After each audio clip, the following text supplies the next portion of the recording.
कहानियाँ। नारंगी की चतुराई। रामगढ़ कस्बे में नौरंगी लाल नामक एक व्यक्ति रहता था। उसकी बचपन से ही संगीत एवं नाच गाने में गहरी रुचि थी। पढ़ाई लिखाई तथा घर के कामों में उसकी बिल्कुल भी रुचि नहीं थी। माता पिता उसे हर तरह से समझा बुझाकर थक चुके थे, परंतु उनकी बातों का उस पर कोई असर न होता। आखिर परिवार वालों ने सोचकर नौरंगी लाल की शादी कर दी और शादी के बाद उसे घर से अलग बसा दिया कि शायद शादी के बाद अलग रहकर उसे आटे दाल का भाव मालूम पड़े और वो अपनी गृहस्थी चलाने के लिए कुछ काम धंधा करने लगे। कुछ दिन तो नौरंगी लाल का वही पुराना रवैया रहा, लेकिन जब घर में खाने के लाले पड़ने लगे तो आखिरकार नौरंगी ने कुछ न कुछ काम करने की सोची। आजीविका का तो उसके पास कोई पक्का साधन था नहीं, अतः उसने अपने ही इलाके के अपने जैसे 8 अन्य लोगों का चुनाव करके अपनी एक नाटक मंडली बना ली। नौरंगी लाल उस नाट्य मंडली का मुखिया था। धीरे धीरे नौरंगी की नाट्य मंडली की लोकप्रियता आस पड़ोस के गांव कस्बों में भी बढ़ने लगी। फलस्वरूप अब उसे अच्छी आमदनी होने लगी थी। नौरंगी का परिवार अब सुख चैन की जिंदगी बिताने लगा। यदा कदा राज दरबार से भी उसकी मंडली के लिए बुलावा आने लगा था। राज दरबार में प्रस्तुत किए जाने वाले कार्यक्रमों को लेकर भी नौरंगी की मंडली की खूब सराहना होती। आखिर एक बार राजा ने नौरंगी के कार्यक्रम से खुश होकर इनाम के रूप में उसे अपनी एक जागीर प्रदान कर दी। अब नौरंगी की जागीर से भी अच्छी खासी आय होने लगी थी। नौरंगी और उसके परिवार के दिन अब इसी प्रकार हंसी खुशी बीत रहे थे। एक बार नौगढ़ के जागीरदार माधव सिंह की पुत्री के विवाह के अवसर पर उसकी मंडली को निमंत्रित किया गया। नौरंगी अपनी मंडली के सदस्यों के साथ नौगढ़ प्रस्थान कर गया। नौगढ़ और रामगढ़ के बीच 10 कोस की दूरी थी और रास्ता बहुत खतरनाक जंगलों से होकर गुजरता था। इस घने सुनसान जंगल में जंगली जानवरों के अलावा अक्सर चोर डाकुओं का भय भी बना रहता था। नौरंगी लाल अपनी मंडली के सदस्यों के साथ तेज कदमों से नौगढ़ की ओर बढ़ा जा रहा था। उसकी इच्छा थी कि वो शाम होने से पहले ही नौगढ़ की हवेली में पहुंच जाए। दिन भर का थका मांदा सूरज कैमूर पर्वतमालाओं की ओट में छिपने की तैयारी करने लगा था। शाम घिराई थी। सहसा एक पहाड़ी नाले के पास 3 हट्टे कट्टे डाकुओं ने उनका रास्ता रोक लिया और डाकुओं के सरदार ने कड़कती आवाज में पूछा, जो कुछ माल असबाब तुम्हारे पास है चुपचाप हमारे हवाले कर दो, वरना काट कर तुम सभी को इसी नाले में बहा दूंगा। बेचारे नौरंगी और उसके साथियों के पास तो तबला और ढोलक के अलावा और था ही क्या जो वे डाकुओं को देकर अपनी जान बचाते। नौरंगी लाल ने बड़ी विनम्रता के साथ डाकुओं से कहा, भाई साहब, हम लोग तो गरीब नाचने गाने वाले लोग हैं और नौगढ़ की हवेली में शादी में जा रहे हैं। हमें माफ कीजिएगा, हमारे पास आपको देने के लिए कुछ भी नहीं है। डाकुओं पर उनकी बातों का कोई असर न हुआ। डाकुओं के सरदार ने फिर गरजते हुए कहा, अरे तुम्हारे पास पैसे नहीं हैं तो क्या हुआ, जब तक हम न कहें तब तक तुम लोग हमारे मनोरंजन के लिए नाचते गाते रहोगे। बेचारा नौरंगी अब मरता क्या न करता। उसने विवश होकर अपनी मंडली के साथियों से अपनी कला का कौशल दिखाने को कहा। तीनों डाकू अब मस्त होकर उनका नाच गाना देखने लगे। नौरंगी को डाकुओं से मुक्ति का कोई कारगर उपाय सामने दिखाई नहीं दे रहा था। तभी नौरंगी लाल के तबलची साथी प्यारे को एक तरकीब सूझी। उसने संगीत की कूट भाषा में अपने तबले पर थाप देकर कहा, नौरंगी लाल, बिन बिन एक एक पर 3-3 तबला बाजे धिन धिन। ये सुनते ही नौरंगी लाल की मंडली के कुल 9 सदस्य एक के साथ एक एक डाकू पर 3-3 की संख्या में टूट पड़े। डाकू तो संगीत और नृत्य की खुमारी में अपने अस्त्र शस्त्र अलग रखकर मस्ती में झूम रहे थे। उन्होंने इन गवैयों से इस तरह के आक्रमण की कोई कल्पना तक न की थी। नौरंगी लाल और उसके साथियों ने आखिर मार मार कर तीनों डाकुओं को अधमरा कर दिया और उनसे भविष्य में फिर कभी किसी को भी न लूटने खसोटने तथा कोई अच्छा काम शुरू करने की कसम दिलवाकर जमीन में उनकी नाक रगड़वाकर माफी मंगवाई और उनकी जान बख्श दी। और इस तरह डाकुओं को पराजित कर नौरंगी लाल शादी में शामिल होने के लिए अपने साथियों के साथ नौगढ़ की हवेली की ओर चल पड़ा।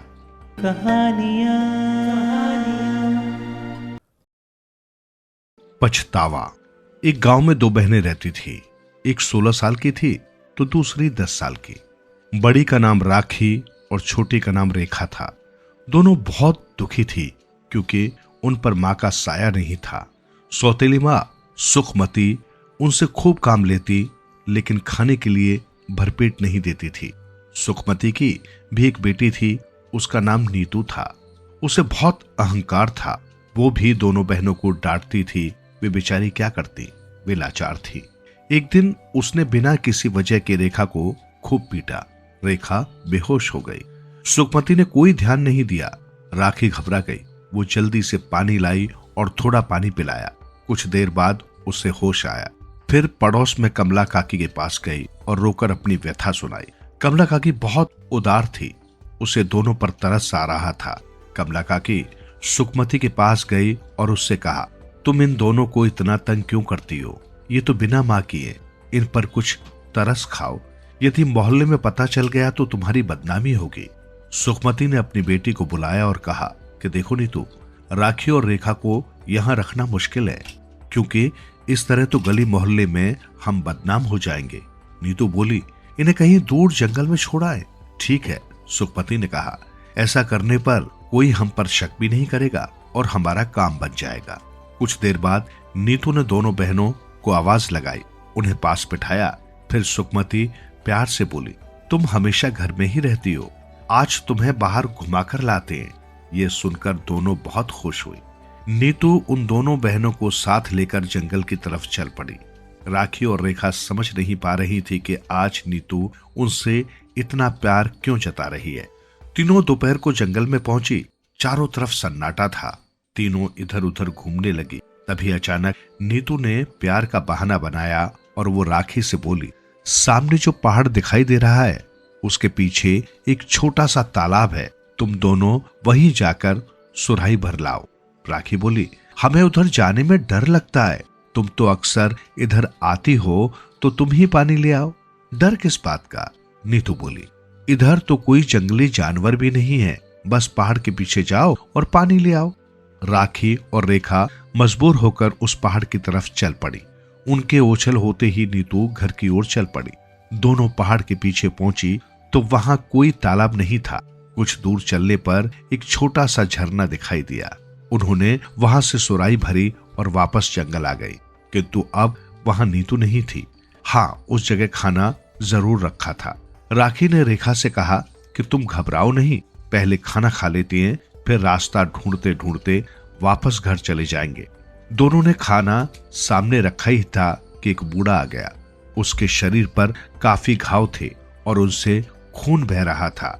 राखी ने उसकी तरफ खाना बढ़ाते हुए कहा, लो बाबा, पहले आप भोजन कर लो, वैसे भी हमें तो भूखे रहने की आदत हो गई है। देखते ही देखते वो बूढ़ा व्यक्ति सारा खाना चट कर गया। रेखा ने कहा, अब पानी पी लो। उसने उसे सुराही दे दी। राखी बोली, बाबा, आप तो इस जंगल में रहते हो, आपको तो रास्ते मालूम ही होंगे, आप हमें रास्ता बता दीजिए। बूढ़ा व्यक्ति पानी पी रहा था। तभी एक चमत्कार हुआ। वो व्यक्ति यक्ष के रूप में बदल गया। उसे देखकर दोनों बहनें घबरा गई। यक्ष ने कहा, घबराओ नहीं, मैं इस जंगल में रहने वाला यक्ष हूँ। मैं तुम दोनों की परीक्षा ले रहा था। मैं तुम्हारी उदारता से बहुत प्रसन्न हुआ।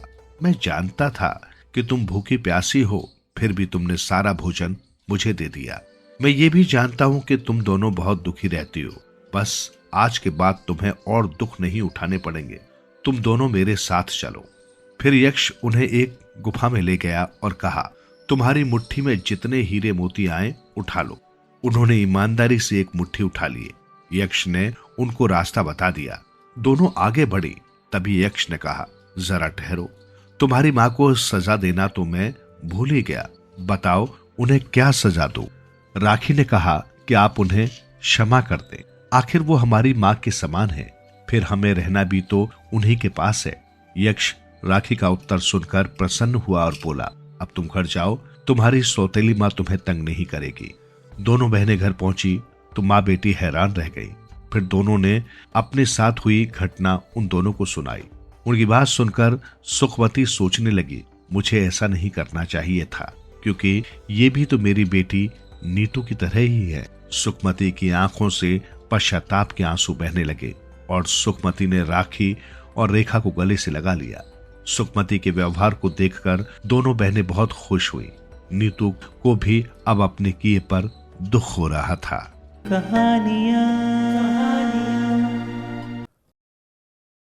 बांसुरी। बहुत समय पहले एक जंगल में कई फलों के जैसे आम, केला, कटहल, बांस आदि के पेड़ थे। उस जंगल में फलों के विभिन्न किस्म के पेड़ के साथ कई तरह के पशु, पक्षी तथा तितलियां भी थी।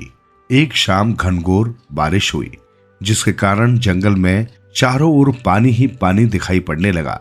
अपनी जिंदगी की रक्षा उनके लिए सर्वोपरि हो गई। उसके निमित्त वे यहाँ वहां सुरक्षित स्थान की तलाश करने लगे। इस विपत्ति के समय एक छोटे से पेड़ की खोह में बसने वाला कीड़ा भी अपने लिए नए स्थान की तलाश करते हुए आम के पेड़ के पास पहुंचा और अपने रहने के लिए आवास का आग्रह करने लगा।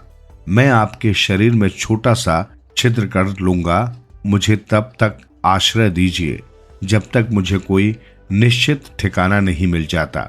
फलों के राजा आम ने उस छोटे से कीड़े के मुख से ऐसी बात सुनकर हिकारत से देखते हुए कहा, तुम्हारी इतनी हिम्मत कि मेरे सम्मुख आकर अपने आश्रय के लिए मुझसे बात करो। तेरे लिए मैं अपने शरीर में पीड़ा सहन करूं, ये तो असंभव है। ऐसा कहकर उसने उस कीड़े को वहां से भगा दिया।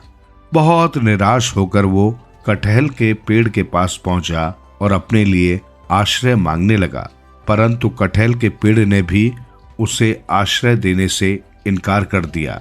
बांस के पेड़ में फल फूल नहीं आते, इसलिए बांस के पास कोई फटकना नहीं चाहता, परंतु मूसलाधार बारिश से पीड़ित होकर एक छोटा सा कीड़ा उसके पास मदद मांगने के लिए आया, जिसे देखकर बांस बहुत प्रसन्न हुआ।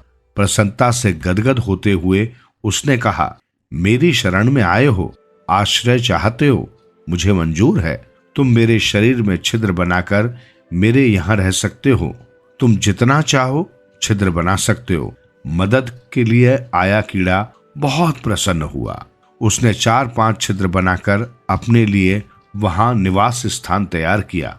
उसके छिद्र बनाने से बांस को बहुत पीड़ा हुई, परंतु वो इस बात से खुश है कि छोटे से कीड़े को उसके कारण आश्रय मिला हुआ है। अगले दिन सूर्य उदय के साथ जंगल में सबने देखा कि वो छोटा कीड़ा एक सुंदर सी अप्सरा में बदल गई है। सब आश्चर्यचकित होकर देखने लगे। विपदा के समय कौन किसके काम आता है, ये देखने को मैं आई हूँ। फलों का राजा कहलाता है आम। मैंने उसमें बहुत घमंड देखा, इसलिए मैं कहती हूँ इसका फल कितना ही मीठा क्यों न हो, उसका रूप हमेशा काला ही रहेगा। कटहल ने मुसीबत में मेरी सहायता नहीं की, इसलिए वो कांटों से भरी रहेगी। उसका रूप बहुत ही भद्दा, और ये बांस जिसने दर्द और पीड़ा को झेलते हुए बहुत सहज भाव से मुझे अपने शरण में स्थान दिया और मेरी मदद में तत्पर रहा, उसे मैं वरदान देती हूँ कि इसके छिद्रों से निकलने वाली ध्वनि प्राणियों के कानों में रस घोलेगी और उनके चित्त को शांति प्रदान करेगी।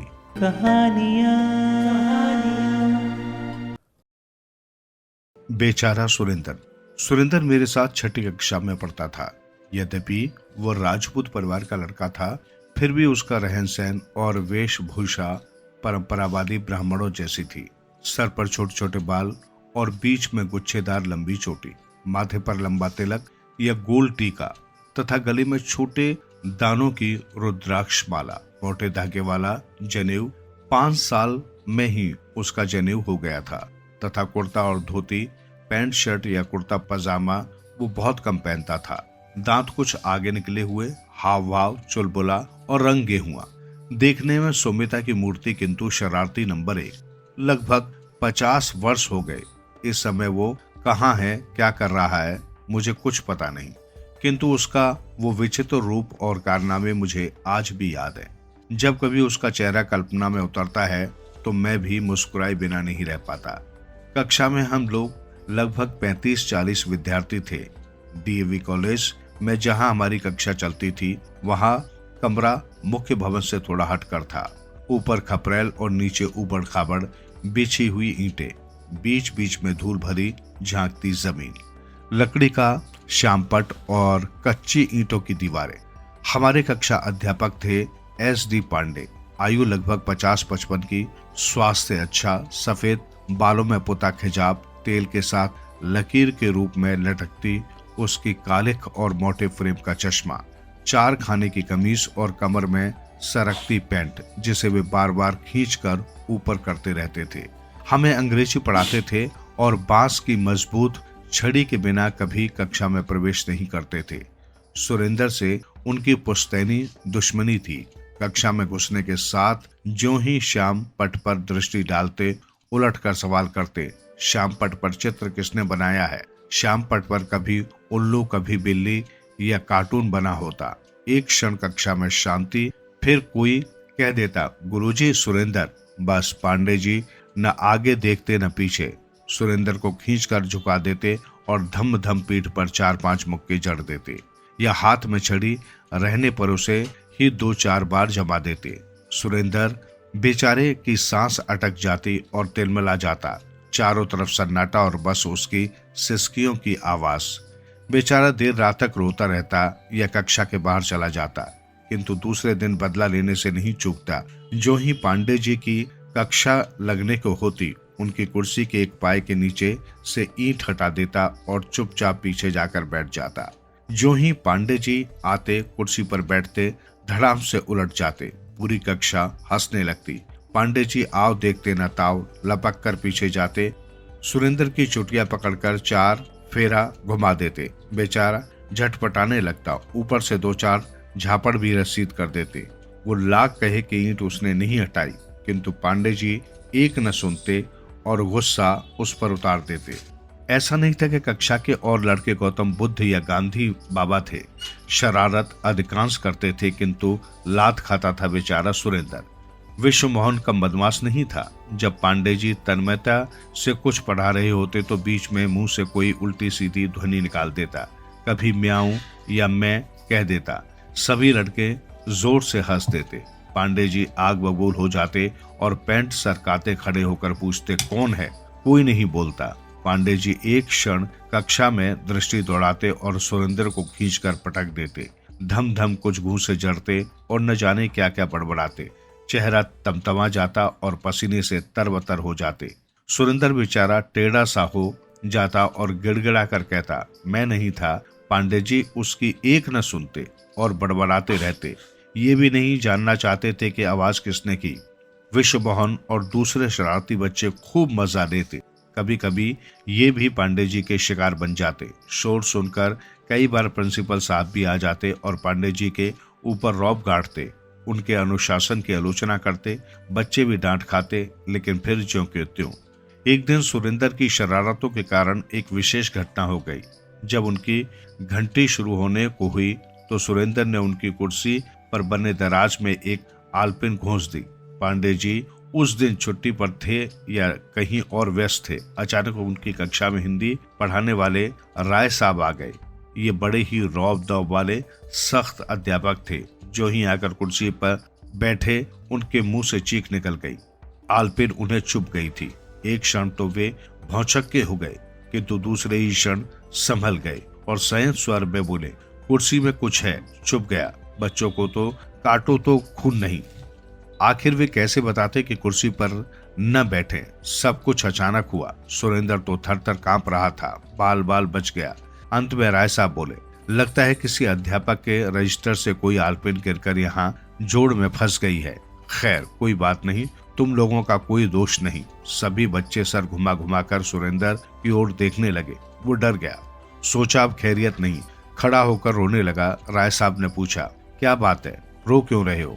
सर, पांडे जी मुझे बहुत मारते हैं, चोटी खींच लेते हैं, पटक देते हैं और मेरी एक भी नहीं सुनते। आज ये शरारत मैंने की थी, मुझे नहीं पता था कि आप आ जाएंगे, मुझे माफ कर दीजिए। सुरेंद्र बोला, चलो कोई बात नहीं, तुमने अपनी गलती स्वीकार कर ली, ये अच्छा है। वैसे ऐसी खतरनाक हरकत मत किया करो, लगता है तुम्हारी शरारतों के कारण ही पांडे जी मारते हैं तुम्हें। राय साहब ने कहा, सर कोई दूसरा लड़का बदमाशी करता है तो भी मुझे ही मारते हैं। सुरेंद्र ने सफाई दी। अच्छा ठीक है, बैठो, तुम बदनाम जो हो, आइंदा ये शरारत मत करना, राय साहब ने समझाया। दूसरे दिन जब पांडे जी आए तो कुछ चापलूस लड़कों ने पिछले दिन की सारी कहानी उन्हें बता दी। उन्होंने सुरेंद्र को खड़ा किया, 2-3 झापड़ लगाने के बाद पूरी घंटी बेंच पर खड़ा रखा। बेचारा चुपचाप 40-45 मिनट खड़ा रहा। आखिर आज उसकी क्या गलती थी, किंतु मार उसी पर पड़ी।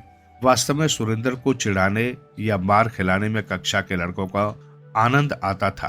पांडे जी का हाव भाव, चिड़चिड़ापन या कुशासन भी लड़कों को लुफ्त का कारण था। सुरेंद्र भी कुछ लतखोर सा हो गया था। रोज पार खाता था, लेकिन शरारत करने से बाज नहीं आता था। उसे देखकर हंसी भी आती थी। लड़के उसकी धोती का पछोटा खींच देते या खोल देते तो वो मारपीट कर देता। एक बार तो सुरेंद्र की शरारतों के चलते उसका नाम भी कट गया। पांडे जी ने उसे कक्षा से निकाल दिया। वो हफ्तों पढ़ने नहीं आया। लगता था सुरेंद्र के बिना सब सूना हो गया। कक्षा की सारी रौनक खत्म हो गई। अंत में हम कुछ लड़के सुरेंद्र को लेकर प्रिंसिपल साहब के पास गए। उसके पिताजी बुलवाए गए और किसी तरह फिर उसका नाम लिखा गया। सुरेंद्र फिर आ गया और कक्षा यथावत चलने लगी। लेकिन 2-4 दिन बाद सुरेंद्र का मन चुलबुलाने लगा। फिर शुरू हो गया पुरानी हरकतें और मार खाने का सिलसिला। एक दिन घूमते घूमते मैं उसके घर गया। मकान तो किराए का था, किंतु खूब सजा धजा के रखा था उन सब ने। उसने मेरी बड़ी आप भगत की, सबसे मिलवाया और पूरा घर दिखाया। मैंने उससे पूछा, पांडे जी तुम्हें इतना मारते हैं, तुम उन्हें क्यों चिढ़ाते हो? कभी ज्यादा चोट लग सकती है। वो बोला, शुक्ला, पता नहीं क्यों मैं बिना उन्हें चिढ़ाए रह नहीं पाता। बहुत सोचता हूँ कि शरारत न करूं, किंतु कुछ न कुछ हो ही जाता है। और तुम तो जानते ही हो, शरारत कोई करे वो मुझे ही ठहराते हैं। मुझे उन्हें चिढ़ाने में मजा आता है और औरों को क्यों नहीं चिढ़ाते? क्या वे कुछ अजीब नहीं है? वार्षिक परीक्षाएं हुई। हम लोग कक्षा 6 पास कर 7वीं में गए। सुरेंद्र भी पास हो गया। पांडे जी ने उसे अंग्रेजी में अच्छे अंक दिए थे। खुश था वो। उसने पांडे जी की प्रशंसा भी की थी। गर्मी की छुट्टियों के बाद जुलाई में जब हम पुनः विद्यालय गए तो सुरेंद्र मिला। उसके साथ उसके पिताजी भी थे। वे सुरेंद्र की टीसी लेने आए थे। सुरेंद्र ने बताया कि उसके पिताजी का तबादला हो गया था और वो अब कहीं अन्यत्र पड़ेगा। हम सभी बहुत दुखी हुए। हमारा सबसे मजेदार साथी हमसे दूर हो गया, किंतु क्या करते, तबादला तो रोक नहीं सकते। तब से सुरेंद्र गया तो आज तक मुझसे नहीं मिला। पत्र भी उसका नहीं आया। अब तो उसके नाती पोती हो गए होंगे जैसे मेरे। वो तो चला गया, किंतु उसका वो भोला चुलबुला चेहरा आज भी मेरे सामने नाचता रहता है, जो कक्षा 6 में 50 साल पहले नाचा करता था बेचारा।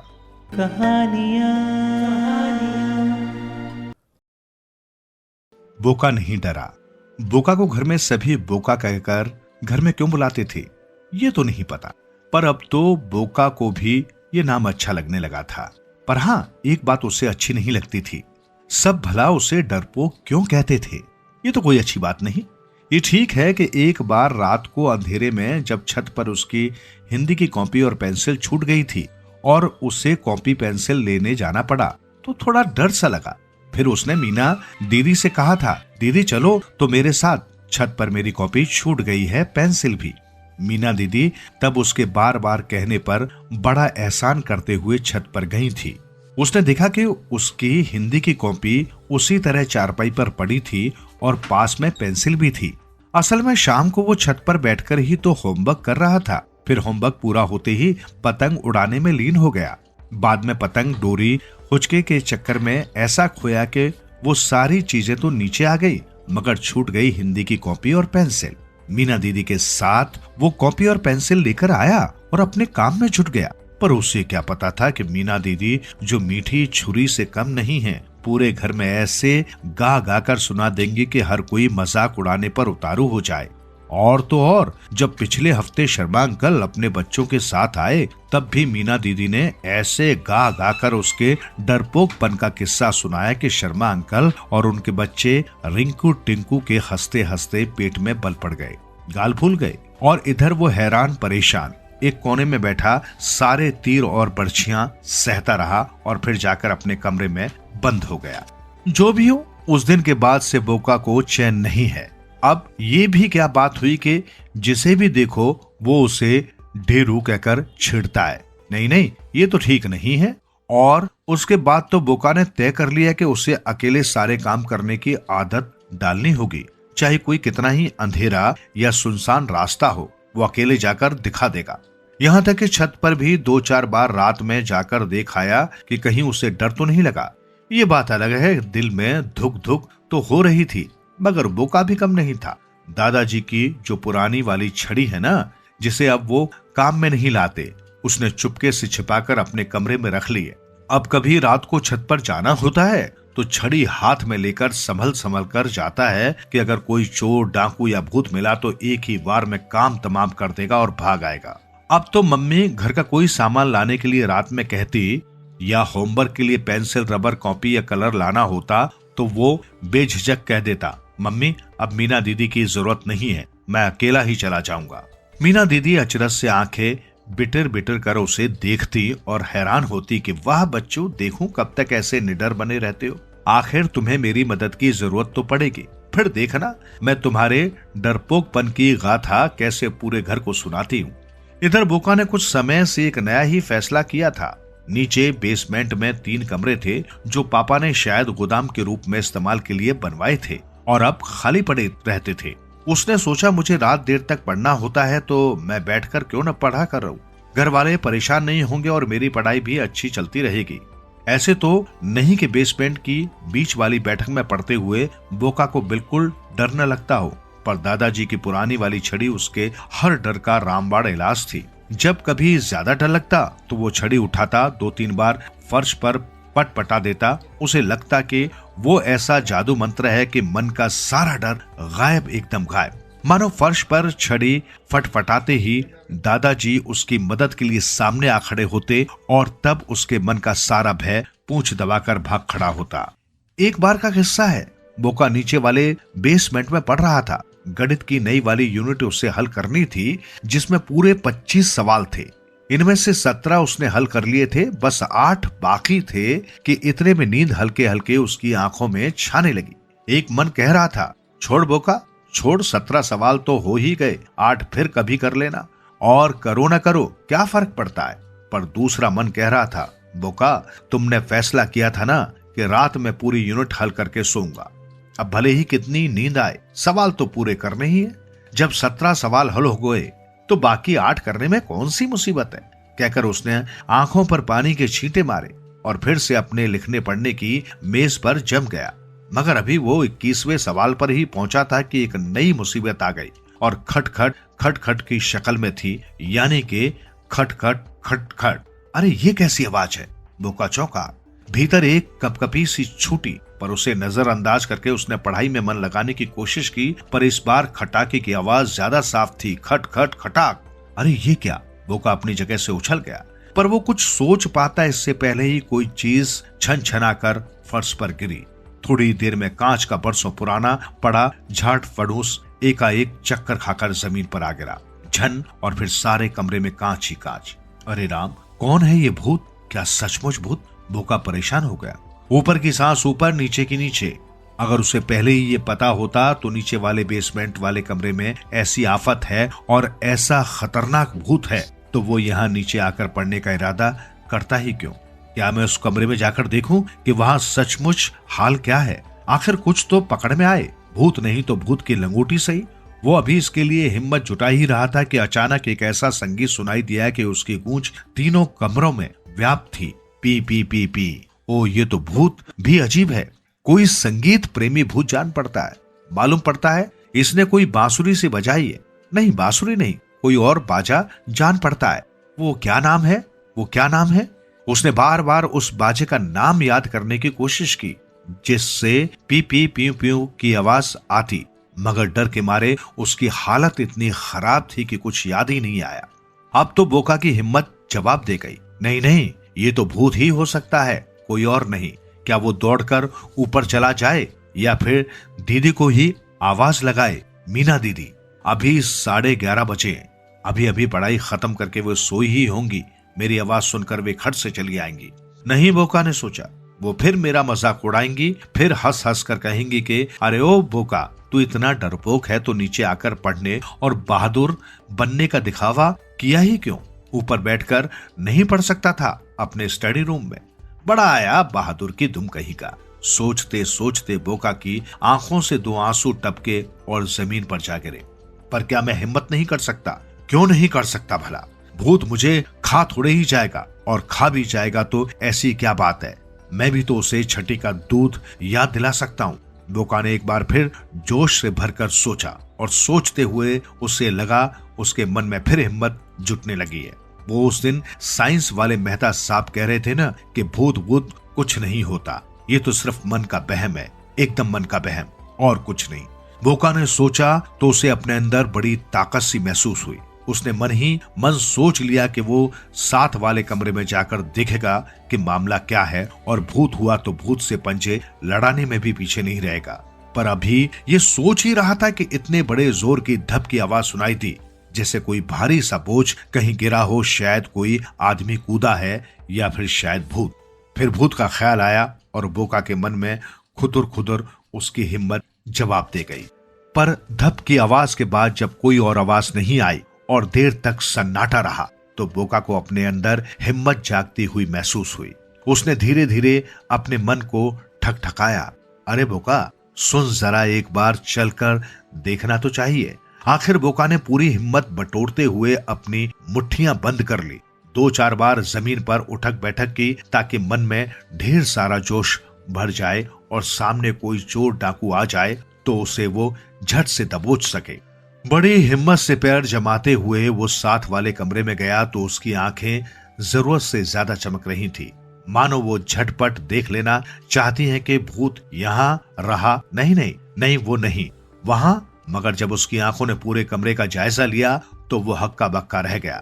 कमरे में कहीं भूत नहीं था, न भूत का निशान। हाँ, सारे फर्श पर कांच की किरचें बिखरी हुई थी। एक पुरानी सुराही भी वहां पड़ी हुई थी। वो नीचे गिरी तो उसमें रखा पानी सब ओर फैल गया, और शायद इसी टूट फूट और अफरा तफरी में कमरे का सामान अस्त व्यस्त हो गया था।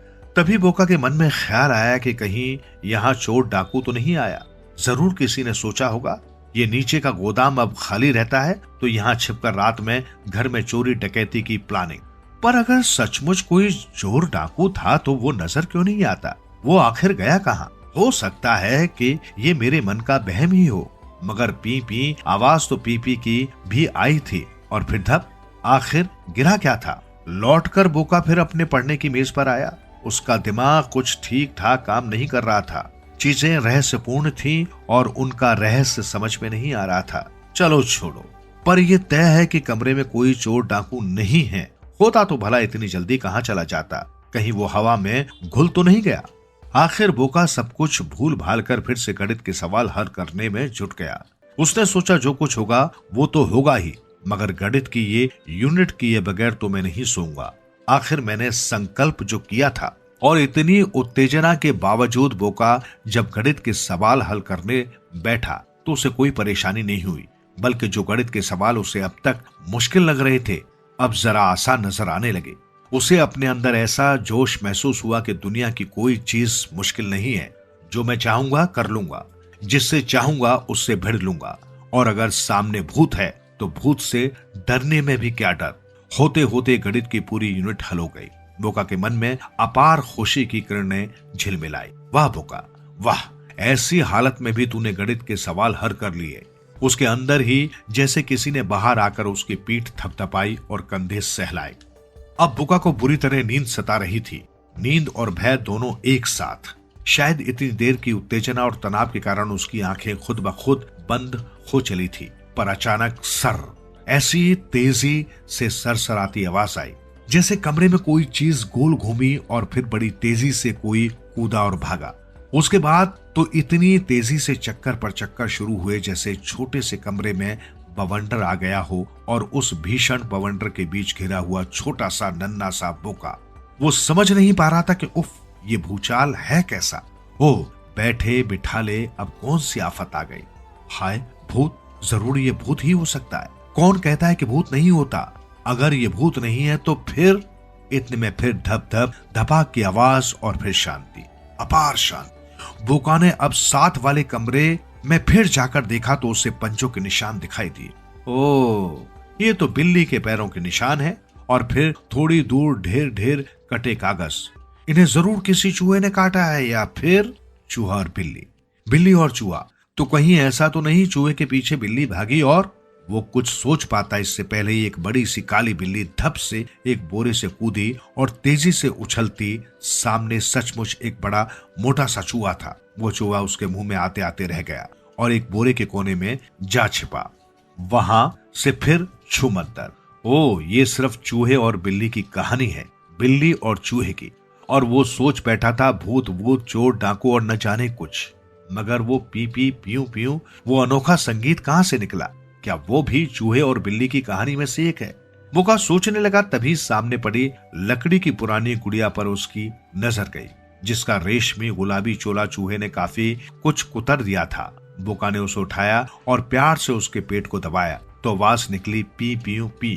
ओ, तो ये चक्कर। चूहे बिल्ली की दौड़ में एक गुड़िया नीचे आ गिरी और जब चूहा उछलकर नीचे आ गिरा और पीछे पीछे दौड़ती बिल्ली का पैर इस पर पड़ा तो तीनों कमरों में संगीत सा छा गया, पी पी पी। ओ, अब तो तय ही है। ये पूरा किस्सा भूत वूत का नहीं, एक चूहे और बिल्ली का किस्सा है। बिल्कुल बिल्कुल। बोका के चेहरे पर एक राहत भरी खुशी। फिर वो रात कैसे बीती ये एक अलग किस्सा, अलग बात है। सुबह घर के लोग जागे तो उन्हें अचरज हुआ, बोका अभी तक क्यों नहीं जागा। वो तो घर में सबसे पहले उठकर पढ़ने बैठ जाता था। मीना दीदी ने प्यार से बोका को उठाया तो उसने आंखें झपझपाकर सबकी ओर देखा जैसे समझ नहीं पा रहा हो रात जो कुछ देखा वो सपना था या ये सुबह, जबकि मीना दीदी और उसके मम्मी पापा प्यार से उसे जगा रहे हैं और कहीं कोई भय का भूत नहीं। फिर मम्मी ने प्यार से बोका के सिर पर हाथ फेरते हुए पूछा, बोका कुछ बात है जो तू कुछ कहना चाह रहा है। तो बोका ने सुनाई वो कहानी जिसे सुनकर सबके रोंगटे खड़े हो गए। खैर, अब जो कुछ भी हो, इतना तो जरूर हुआ कि मीना दीदी ने बोका को ड्रू कहना एकदम छोड़ दिया।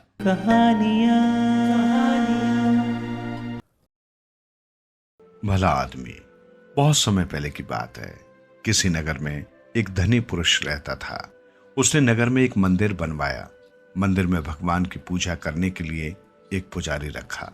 मंदिर के खर्च के लिए बहुत सी भूमि, खेत और बगीचे मंदिर के नाम लगाए। उन्होंने ऐसा प्रबंध किया था कि जो मंदिर में भूखे, दीन दुखी या साधु संत आवे, वे वहां 2-4 दिन ठहर सकें और उनको भोजन के लिए भगवान का प्रसाद मंदिर से मिल जाया करे। अब उन्हें एक ऐसे मनुष्य की आवश्यकता हुई जो मंदिर की संपत्ति का प्रबंध करे और मंदिर के सब कामों को ठीक ठाक चलाता रहे। बहुत से लोग उस धनी पुरुष के पास आए। वे लोग जानते थे कि यदि मंदिर की व्यवस्था का काम मिल जाए तो वेतन अच्छा मिलेगा, लेकिन उस धनी पुरुष ने सबको लौटा दिया। वो सबसे कहता, मुझे एक भला आदमी चाहिए, मैं उसको अपने आप छांट लूंगा। बहुत से लोग मन ही मन उस धनी पुरुष को गालियां देते थे। बहुत लोग उसे मूर्ख या पागल बताते थे, लेकिन वो धनी पुरुष किसी की बात पर ध्यान नहीं देता था। जब मंदिर के पट खुलते और लोग भगवान के दर्शन के लिए आगे आने लगते, तब वो धनी पुरुष अपने मकान की छत पर बैठकर मंदिर में आने वाले लोगों को चुपचाप देखा करता था। एक दिन एक मनुष्य मंदिर में दर्शन करने आया। उसके कपड़े मैले और फटे हुए थे। वो बहुत पढ़ा लिखा भी नहीं जान पड़ता था। जब वो भगवान के दर्शन करके जाने लगा, तब धनी पुरुष ने उसे अपने पास बुलाया और कहा, क्या आप इस मंदिर की व्यवस्था संभालने का काम स्वीकार करेंगे? वो मनुष्य बड़े आश्चर्य में पड़ गया। उसने कहा, मैं तो बहुत पढ़ा लिखा नहीं हूं, मैं इतने बड़े मंदिर का प्रबंध कैसे कर सकूंगा? धनी पुरुष ने कहा, मुझे बहुत विद्वान आदमी नहीं चाहिए। मैं तो एक भले आदमी को मंदिर का प्रबंधक बनाना चाहता हूँ। मैं जानता हूँ कि आप भले आदमी हैं। मंदिर के रास्ते में एक ईंट का टुकड़ा गड़ा रह गया था और उसका एक कोना ऊपर निकला था। मैं इधर बहुत दिनों से देखता था कि उस ईंट के टुकड़े की नोक से लोगों को ठोकर लगती थी। लोग गिरते थे, लुढ़कते थे और उठकर चल देते थे। आपको उस टुकड़े से ठोकर लगी नहीं, किंतु आपने उसे देखते ही उखाड़ देने का यत्न किया। मैं देख रहा था कि आप मेरे मजदूर से फावड़ा मांग कर ले गए और उस टुकड़े को खोदकर आपने वहां की भूमि भी बराबर कर दी। उस मनुष्य ने कहा, ये तो कोई बड़ी बात नहीं है। रास्ते में पड़े कांटे, कंकड़ और ठोकर लगने योग्य पत्थर, ईंटों को हटा देना तो प्रत्येक मनुष्य का कर्तव्य है। धनी पुरुष ने कहा, अपने कर्तव्य को जानने और पालन करने वाले लोग ही भले आदमी होते हैं। वो मनुष्य मंदिर का प्रबंधक बन गया। उसने मंदिर का बड़ा सुंदर प्रबंध किया।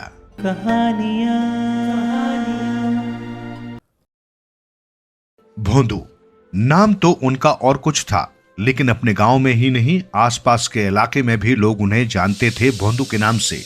उम्र कोई 16 साल, फौजियों की तरह कटे छोटे छोटे बाल जो हर समय खड़े रहते, छोटी सी नाक, चीनियों की तरह मिचकी सी आंखें, मोटे होठ, पेट भी निकल आया था। लगता था कि कोई 20-22 साल का पूरा नौजवान है, लेकिन हरकतें होती 6 साल के बच्चे की तरह। उसे प्यार तो सभी करते थे, लेकिन डरती भी थे। भोंदू की न जाने कौन सी हरकत क्या बवाला खड़ा कर दे। भोंदू जब 3 साल का रहा होगा तभी गांव में मलेरिया फैला। इसकी चपेट में आ गई भोंदू की माँ, बेचारी को बचाया नहीं जा सका। लोगों ने बहुत समझाया, मगर नंदलाल ने यानी हमारे भोंदू के पिता ने दूसरी शादी नहीं की। कहते हैं पता नहीं दूसरी माँ इस बच्चे की देखभाल कैसी करे। इतना लाड़ प्यार कि न सुबह जागने का कोई समय था, न ही सोने का समय सीमा। जब जो चाहा खा पी लिया। बच्चे की देखभाल में नंदलाल ऐसे डूबे कि सारा काम धंधा चौपट हो गया। इधर भोंदू की उम्र बढ़ी, शरीर उससे दुगना फैला, लेकिन बुद्धि वहीं के वहीं रही। स्कूल जाने में मन नहीं लगता था, बस गली के लड़कों के साथ ऊधम करना। नंदलाल के पास रखा धन धीरे धीरे चुकता गया। आगे के खर्च की चिंता सताने लगी। आखिरकार नंदलाल को एक बड़ा और कड़ा निर्णय लेना पड़ा। उन्होंने तय किया कि व्यापार के लिए वे प्रदेश जाएंगे। भोंदू के लिए खाना पकाने और कपड़े धोने आदि हेतु एक नौकर रख दिया गया। नंदलाल घर से निकले तो उनकी छाती फटी जा रही थी, आंखों से आंसू रुक नहीं रहे थे। उन्होंने अपने बेटे को एक कोने में बुलाया, सुबकते हुए बोले, बेटे, मेरे बेटे, बाहर जा रहा हूँ, अपना ख्याल रखना। पर बापू आप रो क्यों रहे हैं? भोली सी सूरत बनाकर भोंदू बोला, मेरे लाल, पहली बार तुझे अकेला छोड़कर जा रहा हूँ ना। मन नहीं मानता है, लेकिन क्या करूं, 2 पैसे कमाने भी तो हैं। आप चिंता न करो बापू, मैं बड़ा हो गया हूँ, पीछे से सब देख लूंगा। कोई काम हो तो बता देना। भोंदू ने छाती फुलाकर कहा। नंदलाल ये सुनकर खुश हो गए। उन्होंने कहा, देख बेटा, ये 2 बोरियां छोड़े जा रहा हूँ सावन भादों के लिए, जरा ध्यान रखना कहीं उसमें कीड़े घुन न लग जाए। और नंदलाल की बैलगाड़ी आंखों से ओझल हो गई। अब तो भोंदू की मौज हो गई। दोस्तों को घर बुलाता, उन्हें भी खिलाता पिलाता, लेकिन अपने बापू के दिए वचन को निभाना न भूलता। हर रोज सुबह उठते ही दोनों बोरियों को साफ करता, धूप में रखता और बाद में उन्हें ताले में बंद कर देता। ये क्रम कई हफ्तों तक चलता रहा। सारा आस पड़ोस देखता कि भोंदू बगैर चूके हर रोज 2 बोरियों की सेवा में लगा है। आखिरकार एक पड़ोसी से रहा नहीं गया, उसने पूछ ही डाला, अरे क्यों रे भोंदुआ, इन बोरियों को भगवान सरीखा क्यों पूज रहा है? क्या है इसमें? मुझे क्या पता, कुछ भी रखा हो। वो तो बापू कह गए थे कि ये बोरियां सावन भादों के लिए हैं, और सावन भादों है कि इन्हें लेने ही नहीं आ रहे। मैं भी तंग आ गया हूँ इसकी रोज रोज उठावा धरी से, पर कर भी क्या सकता हूँ। भोला भोंदू बोला। पड़ोसी समझ गया। उसने चटपट अपने 2 मित्रों के साथ एक योजना बना दी। अगले ही दिन कोई 12-1 बजा होगा। भोंदू खा पीकर खर्राटे ले रहा था कि उसके दरवाजे की सांकल बजी, खट खट खट। कौन है? जवाई लेते हुए भोंदू उठा और दरवाजा खोल दिया। भैया भोंदू, राम राम, पहचाना नहीं है क्या? राम राम जी, आप कौन हैं? अरे मैं हूँ सावन और ये है भादो, याद है न? नंदलाल जी कह गए थे। भोंदू का सुर बदल गया, कुछ उल्हाना देते हुए बोला, आपने तो बड़ा तंग किया मुझे, रोज रोज इसकी उठावा धरी करता। कहीं दीमक घुन न लग जाती तो आपको क्या मुंह दिखाता, और फिर बापू भी गुस्सा होते ना। हाँ हाँ हाँ, बड़ी मेहरबानी, तुम तो बहुत अच्छे बच्चे हो, सावन बोला। दोनों ने एक एक बोरी उठा ली। जाते समय उन्होंने भौंदू के सिर और पीठ पर खूब हाथ फेरा। वे लोग जैसे जैसे प्रशंसा करते, भौंदू फूलकर कुप्पा होता जाता। सावन भादो को गए एक हफ्ता भी नहीं बीता था कि नंदलाल लौट आए। आते ही उन्होंने बेटे को चिपटा लिया। वे उसे चूमते जा रहे थे, सहला रहे थे और उनकी आंखों से आंसू झरझर बह रहे थे। बेटा, कोई दिक्कत तो नहीं हुई? अच्छे से रहे हो ना? मैं तेरे लिए ढेर सारी चीजें लाया हूं, देखेगा? नंदलाल बोले। लेकिन भौंदू रूठ गया। बापू, आपने ये तो पूछा नहीं कि हमने आपके द्वारा सौंपा गया काम पूरा किया कि नहीं। कौन सा काम? मैंने तुम्हें कौन सा काम दिया था? नंदलाल ने हंसते हुए पूछा। बापू, आप भी वो 2 बोरी नहीं रख गए थे सावन भादों के लिए? मैंने उन्हें रोज धूप दिखाई और वो दोनों आए थे 4-5 दिन पहले, तो मैंने उन्हें बोरियां सौंप भी दी। नंदलाल ने अपना सिर पीट लिया। हाय रे बावले, मैं तो बोरियां तेरे खाने के लिए रख गया था। सावन भादों में बारिश होती है, अनाज कहां से आता? सो अब क्या करूं? तुझे अकल कब आएगी रे? हल्ला गुल्ला सुनकर आस पड़ोसी एकत्रित हो गए। किसी ने सलाह दी कि घर में कोई बड़ा बूढ़ा रहे तो ठीक रहेगा, पर मैं बड़ा बूढ़ा कहां से लाऊं? नंदलाल विलाप कर रहे थे। भौंदू चुपचाप सुनता रहा। उसे समझ में आ गया कि बड़ा बूढ़ा मिल जाए तो समस्याओं का निदान हो सकता है। नंदलाल एक बार फिर व्यापार के लिए निकल पड़े। इस बार उन्होंने तय किया कि लंबी यात्रा पर नहीं जाएंगे और 10-15 दिन में ही लौट आएंगे। इधर बापू घर से निकले और उधर भौंदू ने खोज शुरू कर दी कि बड़े बूढ़े कहाँ मिलेंगे। उसकी इस खोज की चर्चा कुछ लंपट लोगों को भी लग गई। एक भरी दोपहरी को जब गांव में सन्नाटा था, भौंदू के घर के बाहर एक फेरी वाला आवाज लगा रहा था। बड़े बूढ़े ले लो, बड़े बूढ़े, ताजे बढ़िया वाले बड़े बूढ़े। भौंदू को तो जैसे मुंह मांगी मुराद मिल गई। और रुको तो भैया, क्या बेच रहे हैं? बड़े बूढ़े हैं? हाँ हैं तो, लेकिन बहुत महंगे हैं, तुम नहीं खरीद पाओगे। फेरी वाले ने चलते चलते ही टका सा जवाब दे दिया। भौंदू ने झपट कर उसकी टोकरी पकड़ ली। नहीं नहीं, मुझे तो उसे लेना ही है। भला है कितने के बताओ तो? पूरे 500 के। हैं तेरे पास इतने पैसे? 500? आश्चर्य से आंखें फटी रह गई भौंदू की। इतने तो नहीं है, कुछ कम नहीं कर सकते? देखो देखो, मेरे गले में ये चैन है, सोने की है, और हाँ, ये 80 रुपए भी हैं। ना बाबा ना, कोई इतना सस्ता मिलता है बड़ा बूढ़ा? वो आगे बढ़ने लगा। भौंदू उसके पैर में लिपट गया। भैया, मुझे तो किसी भी तरह बड़ा बूढ़ा लेना ही है, मुझे पर दया करो। भौंदू घिघियाने लगा। ठीक है, तुम्हारे लिए कर देता हूँ। मान लो कि मुफ्त में ही दे रहा हूँ। उतारो ये चैन। और वो 80 रुपए कहाँ हैं? दो मुझे। फेरी वाले ने सिर से टोकरी नीचे उतार कर चबूतरे पर रख दी। 2 मिट्टी के पुतले उसे सौंप दिए। फिर चेतावनी दी, देखो किसी को भी बताना नहीं कि तुमने बड़े बूढ़े खरीदे हैं, वरना लोग मेरे पीछे लग जाएंगे। अब मैं सभी को तो इतना सस्ता दे नहीं सकता हूँ ना। भौंदू ने दोनों पुतले उठाए और घर के भीतर वाले कमरे में रख दिए। ऊपर से एक कपड़ा ढक दिया। उसे चिंता रहती कि उसकी दुर्लभ चीजें कोई देख न ले। ऐसे में ही एक दिन नंदलाल लौट आए। उन्हें भी लगा कि भौंदू कुछ गंभीर हो गया है। वे बेचैन हो गए। बेटा, क्या बात है? सब ठीक तो है ना? तुम ऐसे क्यों चुप हो? कुछ नहीं बापू, मैंने आपकी एक चिंता को दूर कर दिया है। अब मैं सबको तो बता नहीं सकता, भौंदू ने धीरे से बोला। नंदलाल का माथा ठनक गया। निश्चित ही भौंदू ने कोई नया बखेड़ा खड़ा किया है। अब क्या कर लिया तूने? कौन सी चिंता? उफ, अरे बेटा। भौंदू का सुर और नीचा हो गया। बापू, आप ही तो कह रहे थे ना बड़ा बूढ़ा होना चाहिए, सो मैंने ले लिया। आओ भीतर दिखाऊं। भौंदू अपने बापू का हाथ खींचते हुए भीतर ले गया। सोने की चैन और 80 रुपए गंवाने के बाद मिले मिट्टी के वे डंगे पुतले जैसे नंदलाल को मुंह चिढ़ा रहे थे। उन्होंने दोनों पुतलों को बाहर उठाकर फेंक दिया। कोहराम सुनकर 2-4 पड़ोसी आ गए। सलाहों मशवरों के दौर चल रहे थे और भौंदू एक कोने में खड़ा अंगूठा चूस रहा था।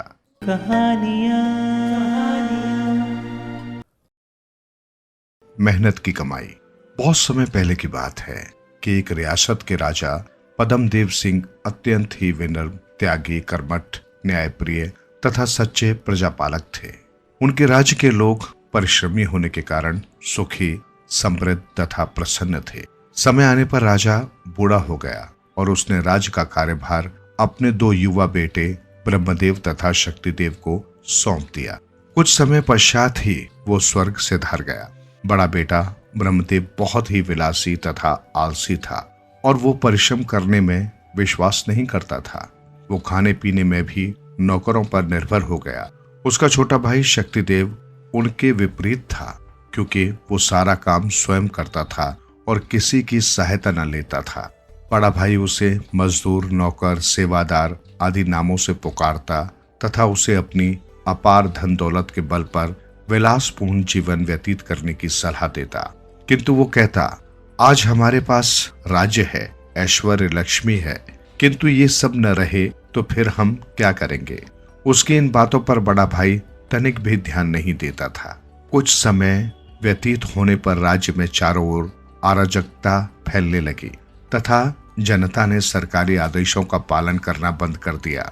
सभी सभासद भी तंग आ गए और उन्होंने दोनों राजकुमारों से छुटकारा पाने के लिए षड्यंत्र रचकर बगावत कर दी और सेनापति ने राज पर अधिकार कर लिया तथा दोनों राजकुमारों को वहां से निकाल दिया।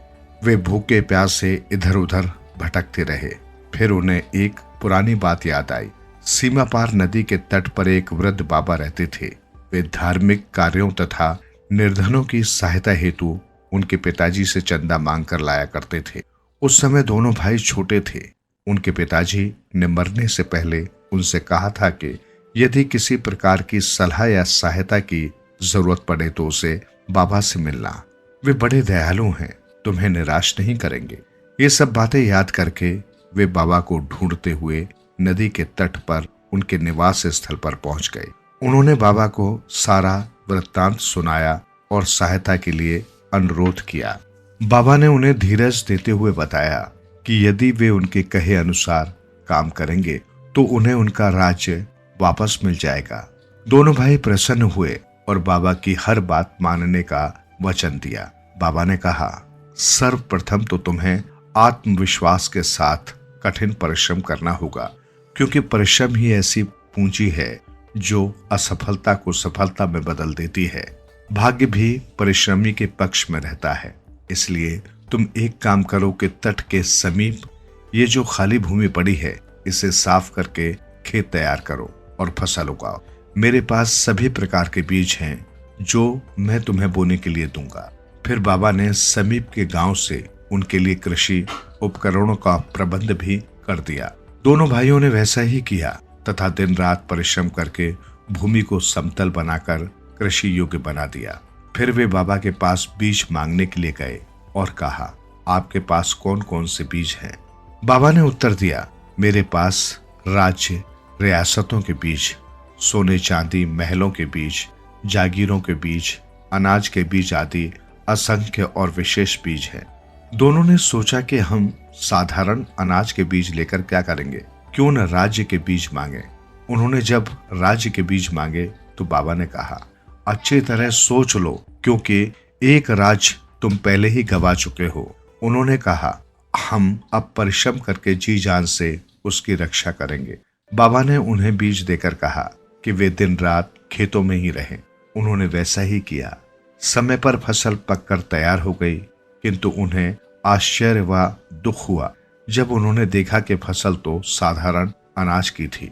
वे निराश होकर बाबा के पास गए और अपनी व्यथा सुनाई। बाबा ने प्यार से उन्हें समझाया, देखो, मेहनत से ही राज्य बनाया जाता है। पहले फसल काटो, अपने लिए अनाज रखकर शेष को मंडी में बेच दो। इस प्रकार धन एकत्रित होता जाएगा। फिर सभी साधन जुटाकर सेना संगठित करो और षड्यंत्रकारियों पर आक्रमण कर दो और अपना राज्य पुनः स्थापित करो। अपने पिता की भांति परिश्रम को आदर्श बनाकर राज करो। भगवान तुम्हारी सहायता करेंगे।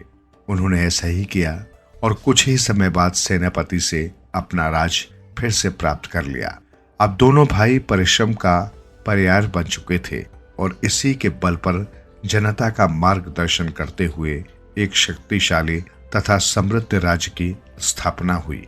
अतः जीवन में कठिन परिश्रम ही सभी प्रकार की सफलताओं का एकमात्र उपाय है। मन की शांति तथा आत्मिक बल प्रदान करने के लिए भी ये महत्वपूर्ण है।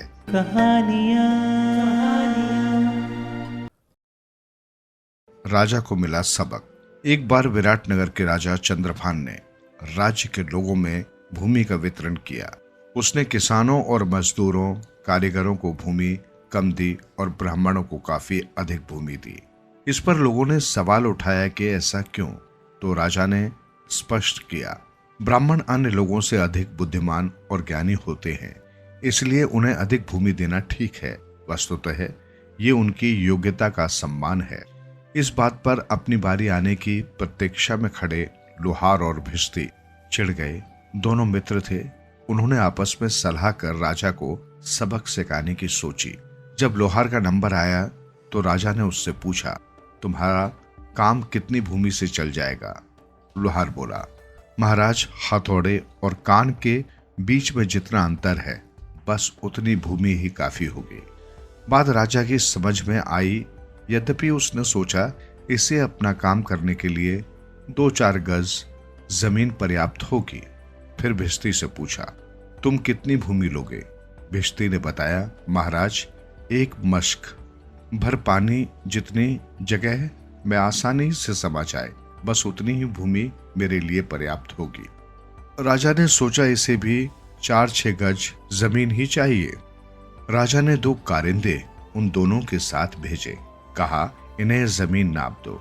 जब कारिंदे जमीन नापने लगे तो लोहार और भिश्ती की बात जानकर दंग रह गए। लोहार बोला, एक हथौड़े की आवाज जहां तक कान आसानी से सुन सके वहां तक जमीन चाहिए। चकराए कारिंदे दोनों को साथ लेकर राजा के सम्मुख पहुंचे। उन्हें बताया, महाराज, ये तो बहुत भूमि मांग रहे हैं, आप इन्हें समझाएं। राजा बोला, क्यों भाई, तुम तो बहुत कम भूमि चाहते थे, अब कारिंदों को क्यों परेशान कर रहे हो? इसकी सजा जानते हो? जी महाराज, दोनों ने एक साथ कहा। फिर लोहार बोला, महाराज, मैंने तो उतनी ही भूमि मांगी है जैसी कि आपको बताया था कि हथौड़े और कान के मध्य जितनी दूरी है। कारिंदे समझ ही नहीं रहे। आप ही बताएं, मेरी मांग क्या अनुचित है? राजा इस पर खुद ही चकरा गए। फिर भिश्ती बोला, मैंने तो आपसे बोला ही था कि मश्क भर पानी जितनी भूमि में आसानी से समा जाए बस उतनी ही भूमि चाहिए। मैं भूमि पर पानी छिड़कने लगा तो कारिंदे बोले, एक जगह मश्क उड़ेल देने पर पानी आसानी से भूमि में समाएगा। राजा लोहार और भिश्ती की बुद्धिमानी पर हैरान रह गया। उसे दोनों को मजबूरन उनकी मर्जी की भूमि नाप देने का आदेश अपने कारिंदों को देना पड़ा। साथ ही कहा, मैं इनकी बुद्धिमानी से चकित हूं। इन्होंने बुद्धिमानी में ब्राह्मणों को भी मात दे दी। इन्हें 10-10 स्वर्ण मुद्राएं इनाम में दी जाएं। पर दोनों मित्र बोले, क्षमा करें महाराज, हमें न तो भूमि चाहिए न इनाम। हम तो आपके पक्षपात से क्षुब्ध थे और आपको उसका बोध कराना चाहते थे। आपने उन ब्राह्मणों को अधिक भूमि दी जो स्वयं कृषि नहीं कर सकते और दूसरों के दान पर जिन्हें जीवन बिताने की आदत है और हाड़ तोड़ मेहनत कर राज्य को जो खुशहाल बनाए रखते हैं, उन मजदूरों, किसानों, कारीगरों को कम भूमि दी। राजा सुनकर चकरा गया। बोला, ओह, मैं तो सिर्फ ब्राह्मणों को ही बुद्धिमान मानता था। तुमने मुझे ये बोध करा दिया कि बुद्धिमानी किसी वर्ग विशेष की पापौती नहीं है। मुझे क्षमा करना। मैं वचन देता हूं कि आज के बाद मैं किसी से किसी तरह का पक्षपात नहीं करूंगा और हाँ, राजकाज संचालन मैं आगे से तुम लोगों से भी विचार विमर्श किया करूंगा।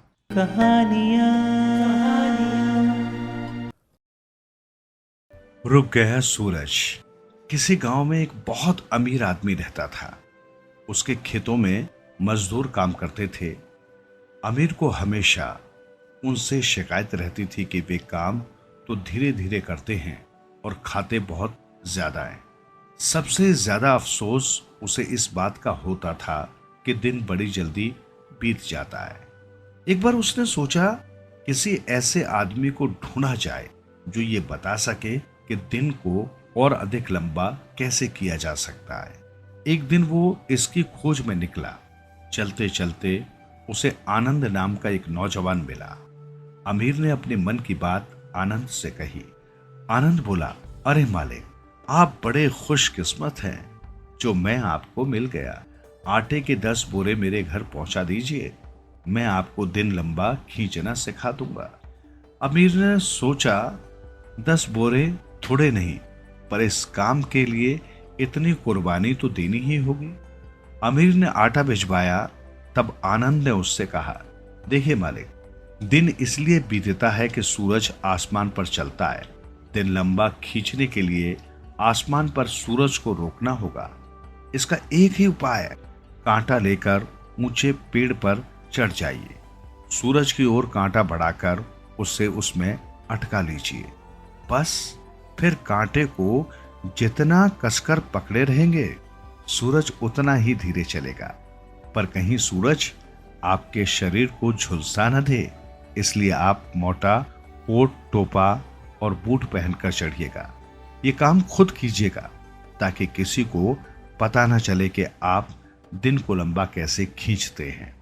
अमीर खुश हो गया, बोला, अब तो मजदूरों से खूब काम लूंगा। अगले दिन उसने सारे गर्म कपड़े पहने, कांटा लिया और चुपके से जंगल में चला गया। वहां सबसे ऊंचे पेड़ पर चढ़कर उसने कांटा सूरज की ओर बढ़ाया और उसे आसमान पर रोकने लगा। वो कांटा उठाए खड़ा था और सोच रहा था, सचमुच समय धीरे धीरे बीत रहा है। सूरज तो रुक ही गया लगता है। अच्छी तरह पकड़ रखा है मैंने उसे। जल्दी ही उसे गर्मी लगने लगी, पसीना बहने लगा। ऊपर उठी उसकी बाहें सुन्न हो गईं। उसे लग रहा था जैसे कितने ही घंटे बीत गए हैं। सोच रहा था, वाह, कैसे रोक रखा है मैंने सूरज को। वो तो जैसे चल ही नहीं रहा। आज खूब काम करेंगे मेरे मजदूर। दोपहर होने तक अमीर परेशान हो गया। पेड़ से उतरकर वो अपने खेतों की तरफ चला गया। वहां जाकर बोला, आज तुम सब ने खूब काम किया है। आज के लिए इतना बहुत है। जाओ, खाना खाओ और आराम करो। मजदूरों को समझ में कुछ भी नहीं आ रहा था कि मालिक को हो क्या गया है। अभी तो दोपहर ही हुई है। पर जैसा मालिक का हुक्म, छाया में बैठकर उन्होंने खाना खाया और लेट गए। अमीर ने मजदूरों के साथ फिर कभी बुरा बर्ताव नहीं किया।